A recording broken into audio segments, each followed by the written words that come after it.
Hi guys, this is me. I said we're not gonna have our live video today, but it didn't mean that we couldn't have a video. I just did say we're not gonna have a live one. We will, of course, be having another coffee with Lumi and Michelle tomorrow at the Soup Kitchen again. I will get that heads up out to you as soon as I can. Right now, I wanted to talk to you about something that Alana Cole has been addressing on her page channel. And it's a very interesting concept. But there seems to be two slightly, actually not so slightly, different schools of thought on the term minimalist lifestyle. What does that mean? And what are the two schools? Well, one of the two schools is you get rid of everything that you don't need. Okay? Now, since we're talking about single person, let's say you may have a couch and you may have a bed. Or the couch may be your bed. In other words, it might be a sleeper couch. Okay? And you may have a pillow or two. And for your individual nature, you might have a saucepan, you might have a skillet, okay? And you may have a spatula, a single knife, a fork, a spoon, a cup, say a coffee mug, for example, which could be used for hot and cold liquids, okay? You may live in an apartment that is very small, or maybe even a tiny house, which is a movement that has actually kind of an update to something that I was just watching a video about yesterday in Japan. This was something called capsule towers. Built in 1972. I'm going to put a link to that video here below. You can go back and watch it. This is definitely the original tiny concept. Okay, in other words, it's not a house. It's not a tiny house. It's a tiny apartment. Okay, and if I understand the measurements, it's not much bigger than this one room here. You got a small little 1.5 bath soffit, with a shower and a toilet and sink. You got a very small tucked away kitchenette that flips out of the cover slips out of the wall, and there's a little sink. There's a little desk that's on a hinge that pulls down from the wall. There's a small, it's built in 1972 now, so don't get too picky. Had a nice little 13-inch color television from Sony, alarm clock, radio, and that was about it. And a bed. It had a full size. It had a twin. I think it was a twin bed. Maybe it was a full bed. And it's huge, round, beautiful glass window. One big problem.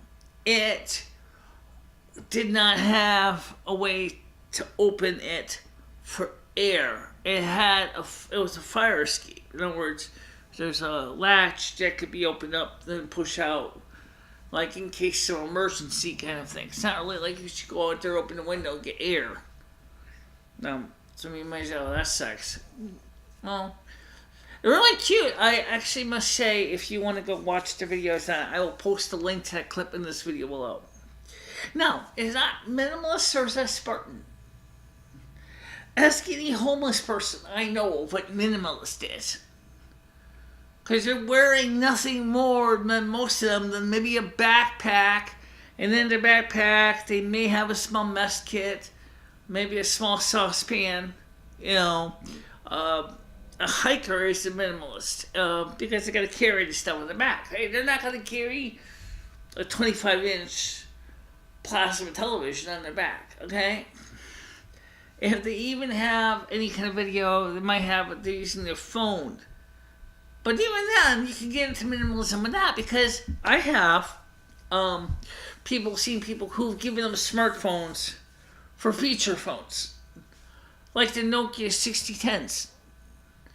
Nothing wrong with that. A Nokia 6010 still a good little phone. It does not have a camera. It does have a very simple voice recorder. And can not receive email, as far as I know. Actually, it can. Although that is network dependent on your network's policies. Okay?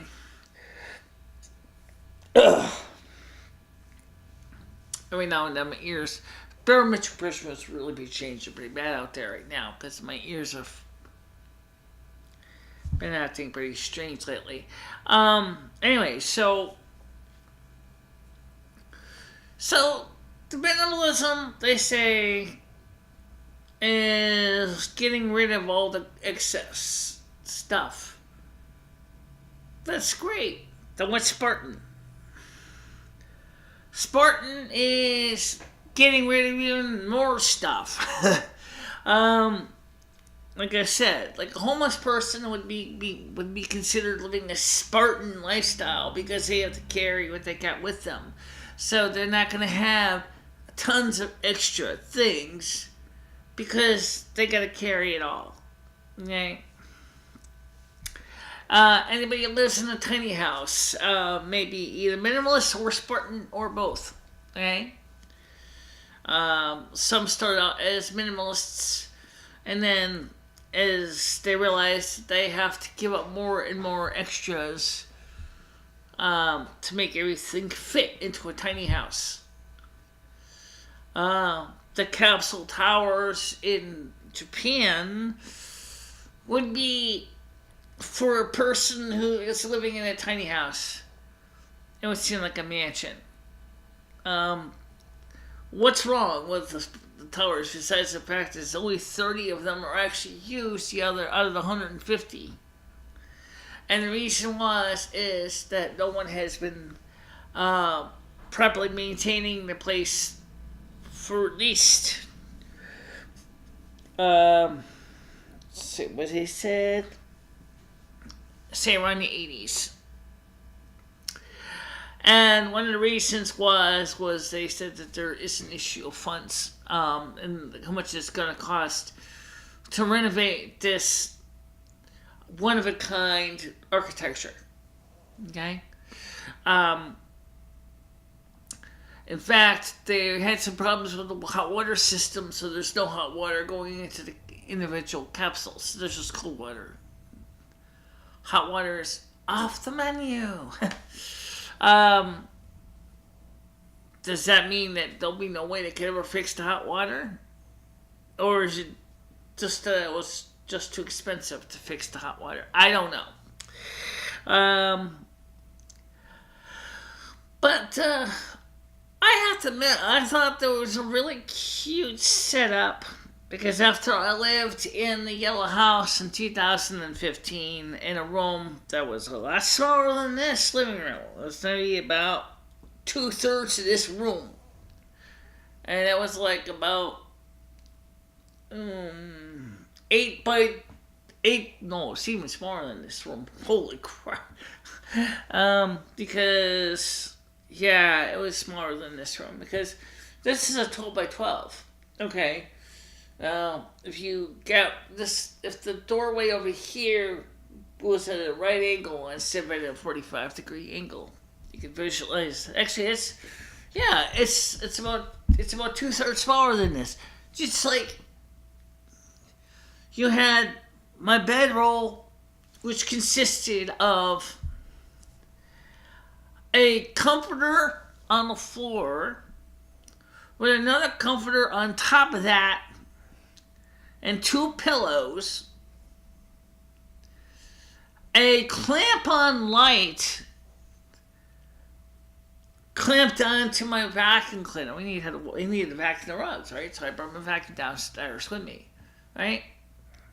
And I used this nightstand. And then I had, I only had one single outlet in my room. So I brought my power strip with me. And I plugged that in. And then, of course, I had a few outlets for charging my iPhone 3GS and my iPhone 4S. And yeah, my little Samsung SMB 100T. My Fi, which I wasn't using at the time, was just, I bought it later on, and then I later used it for a few months. Then last year, I didn't really use it a hell of a lot like I am now to do videos. And so the whole point of this was that here I am, I'm trying to minimalize my life, okay? I brought some cookware downstairs. Again, minimalism. I had a pot. I had a spatula. I had a skillet. I had 2 spoons, a steak knife, and a butter knife. And likewise with the food, I just kept a little milk in the refrigerator for when I go to the soup kitchen, and everything else is here upstairs because they temporarily rescinded the occupancy permit when they were working on the porch, so I could use this as storage. I couldn't really do anything up here. They turned off the water. They turned off the gas. So we didn't have any hot water. We didn't have any gas. We had electricity because they were using that for the saws and things like that. But that was about it. So the refrigerator was working fine. I could at least keep all my extra food cold. But there really wasn't much left in the refrigerator anyway. There was some frozen food. That was about all. Is that minimalist or is that Spartan? No, it says Spartan. Is having a satellite dish and a 25-inch LCD flat panel TV connected to a Blu-ray DVD player. Minimalist or Spartan? Or none of the above? So like I asked Alana, so what do you consider minimalist? Because I know I've heard somebody that it seems that minimalism is like everybody's got their own opinion of it. What does it mean to be minimalist? One guy says this, one person says that, and you sort of go, well, okay. So what do I consider minimalism? Well, for me,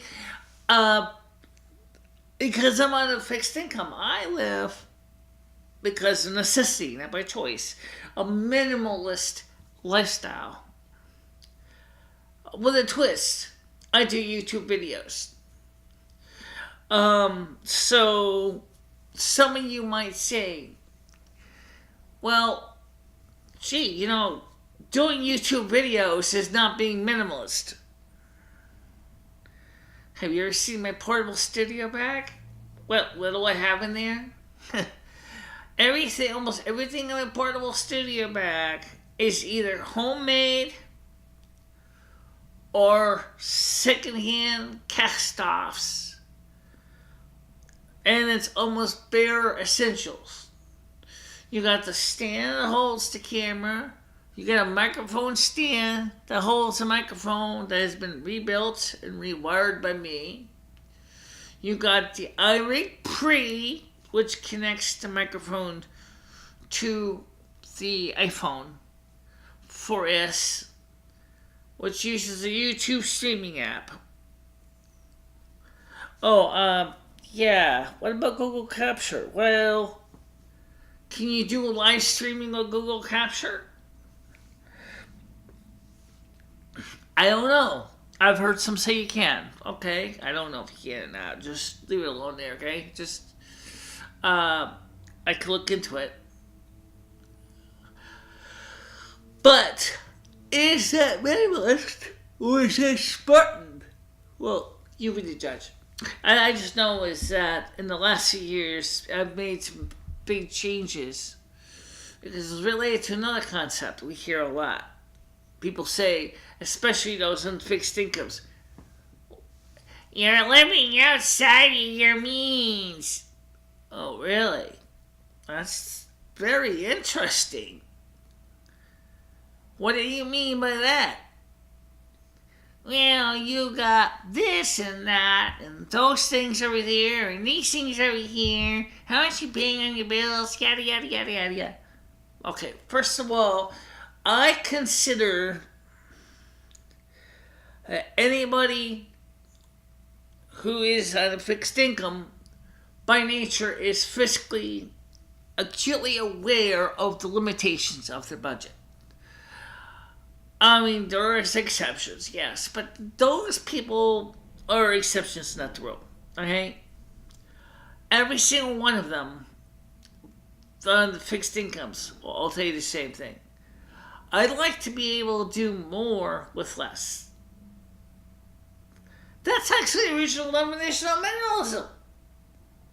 I want to be able to do more with less. Okay?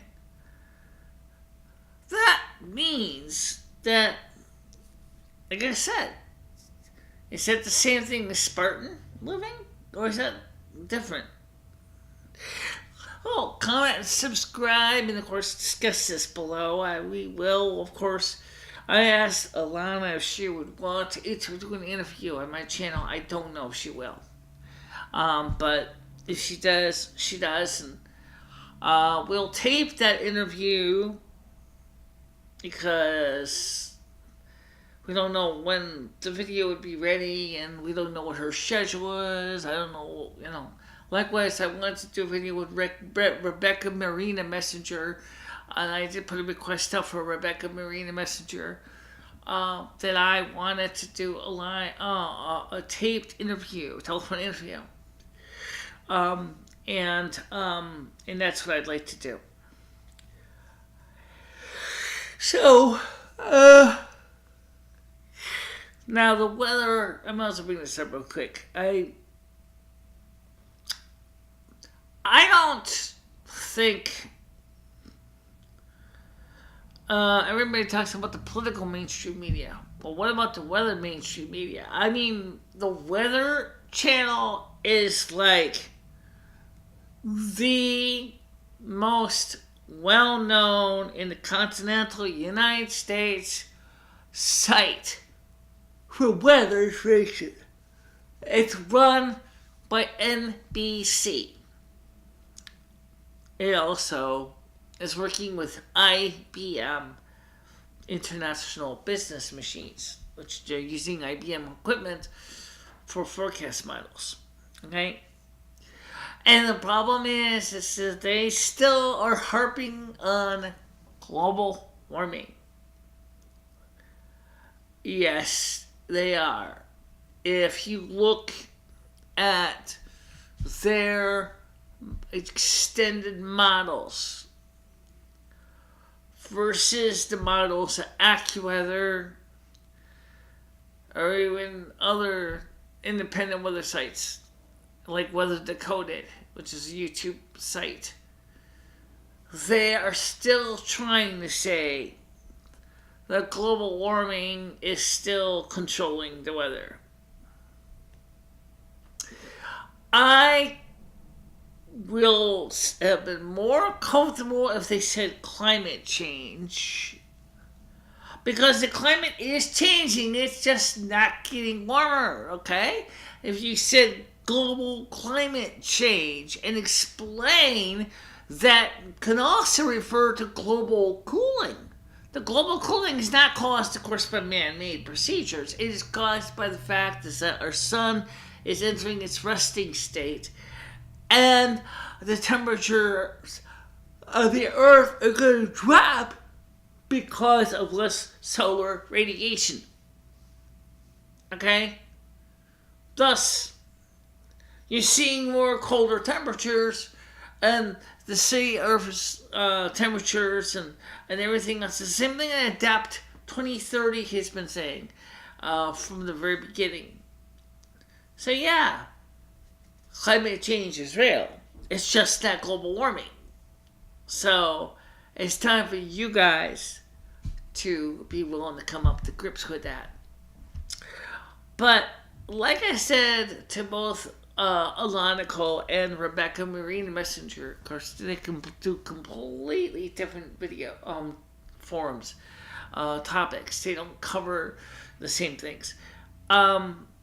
Rebecca Marina Messenger is a spiritual teacher that me and Lumi would like to interview for mostly for her channel, but also to reach out to the other people of like-minded spiritual enlightenment.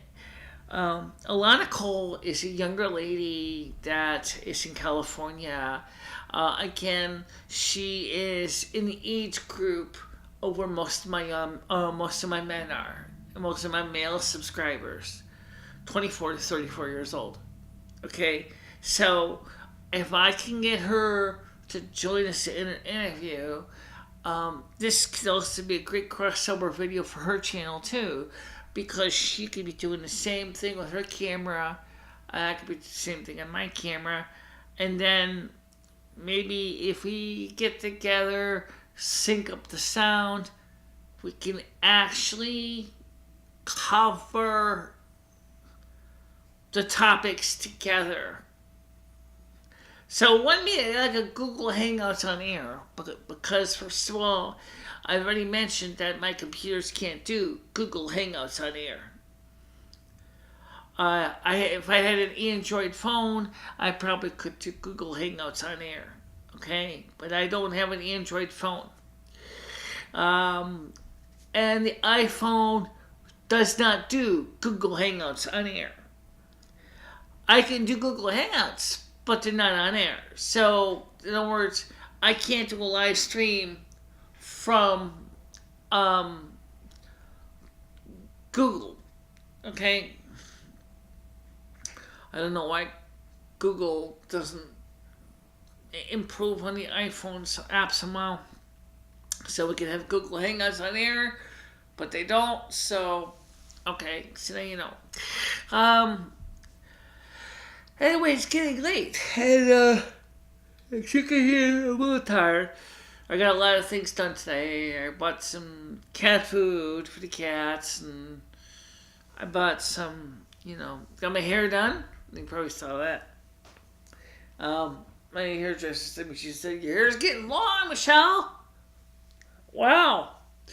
But now it's going to be coming up time soon to get it trimmed up, so it'll look nice and even. And I said to her, I said, I can't do that this month, but we can go ahead and retouch it, because that's already allocated money for that. Again, it goes back to minimalism and Spartanism. Which one are you? Because if you are worried about paying $10 extra to get your hair trimmed, then you gotta be a Spartan. Because a minimalist to be like, fine, okay, I need it done. Ching, here's the money. I couldn't even say that. Sorry. But tomorrow, anyway, we're going to go ahead and have a normal coffee with Lumi and Michelle. And I will go ahead and post the announcement at the end of this video. But for now, thank you very much for watching these videos. And for those of you who have subscribed and commented on them, I very much hope that you'll continue to encourage other people to join and comment on the videos. And of course, if you want, and this is to all those people on Facebook especially, all those foreigners from India, if you really, really insist that I like your page, and I don't even understand what I'm looking at, you need to, one, return the favor. You need to like my page. You want to like my YouTube page? You want to like my Facebook page? You want to like my comments? That's great. and I will do the same for you. But of course, between my busy work, doing videos on YouTube and things like that, I just haven't had time to go through everybody's videos. By the way, let's check the voicemail. Aww, you guys haven't left any messages. Did you guys forget we have a number you can call on? 860-718-6195. Of course, that's the number you can call and leave messages. And when we're doing a live stream, we will be answering the phone line. But if you do want to leave messages, that's fine too. And we will listen to the messages. I say me, and yeah, Dory too when she's here. We'll look into the messages. Again, that's 860-718-6195. And it says when you call that you've reached the North American studio. So just leave a message and I will get to your message as promptly and as soon as I can. So until that time, until we meet again, until tomorrow, have a nice night, guys. See you in the morning. Bye-bye. Bye-bye. Oh, Michelle, one more thing before I go. Okay, what's that? I want to say something. Okay.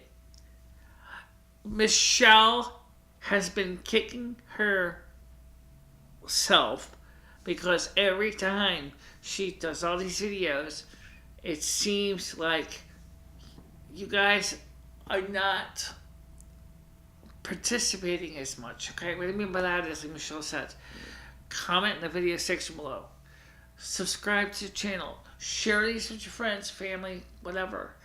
If you do that, we can go further. And of course, Michelle will want me to remind you, please donate. There's so many ways to do it now. You got the YouTube support tab, you got the Patreon, you got the GoFundMe, you got the U.S. mail, you got PayPal. That's 5 ways. Michelle also is looking for physical hardware donations for the studio too. And if she's not asking for mint, top of the line technology, she's always said to you is, I could use more cameras, more microphones, more studio mixers, more microphone cables, more lights. Definitely. Speaking of mixers, I'm going to plan on taking the broken SM1250 apart again, and try to figure out if we can get it to work properly, or at least more properly. But there already was an existing problem prior to that. It had to do with the turntable hookup on the magnetic ceramic turntable hookup on channel 1. It never worked.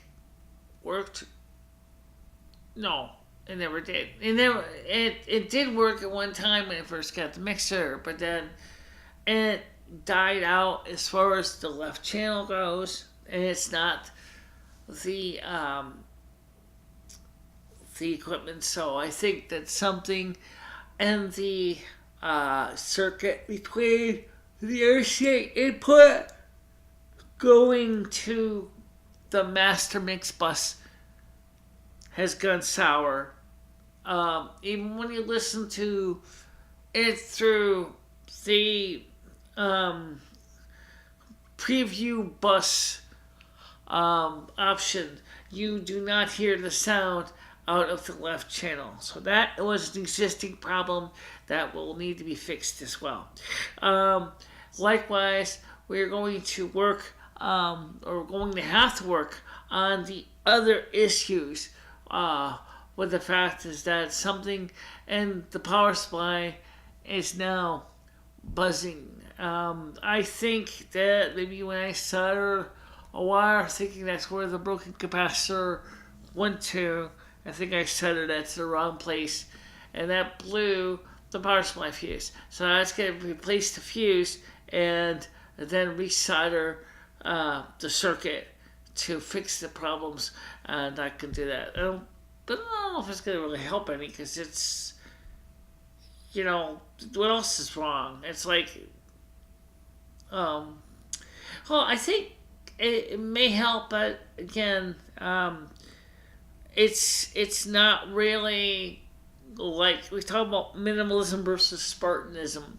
Right now we have we have the M68 MC connected up as our mixer to our old ancient stereo setup. Except it's a mono system right now because it's a mono mixer. So we down mix the stereo turntable to mono and feed into the M68 MC's phono input section, either when we're using the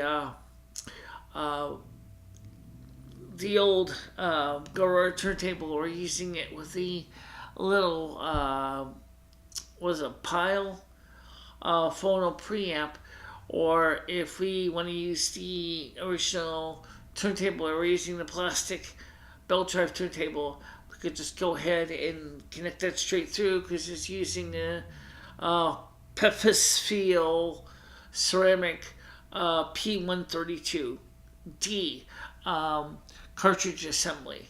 A couple times I called that the SM11. No, it's not. It's called the Pephisfeel P132D. Okay. Is ceramic turntable cartridge, and since it's loud enough, it doesn't have to be preamped. So it's very easy to go ahead and send the sound right into the M68, but first feeding it into a 5-band graphic equalizer to bring it closer to the RIAA spec. That's me. It's minimalism. Okay, it's just getting rid of all the crap, all the extra stuff, and just live barely, comfortably, but very little stuff. Right. Okay. So when we're getting long enough, tomorrow we'll see where everybody. So I want you guys to know that we hope that you'll continue to share these videos with your friends. Please do like and subscribe. We will do our best to get back to you right away. Okay? Bye-bye, everybody. Bye-bye, guys.